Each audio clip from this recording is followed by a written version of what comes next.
2x² - 5x + 6 = 0 এটো এটা দ্বিঘাত সমীকৰণ জেনেৰেলি আমাৰ দ্বিঘাত সমীকৰণটো আমি এনেকৈ লিখো যে ax² + bx + c = 0 য'ত c টো হৈছে ধ্ৰুৱক b হৈছে x ৰ সহগ আৰু a হৈছে x² ৰ সহগ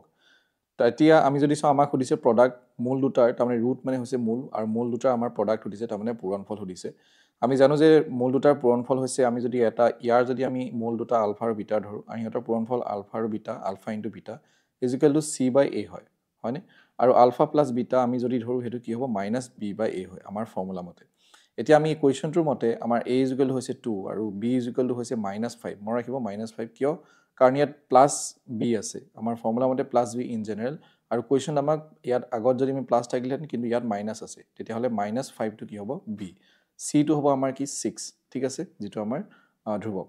কিন্তু ইয়াত আমাক সুধিছে পূৰণফল তাৰমানে c/a c হৈছে ভ্যালু 6 আৰু যেটো আমাৰ a ৰ ভ্যালু হৈছে আমাৰ 2 তেতিয়া হলে আমাৰ কিমান হ'ব 3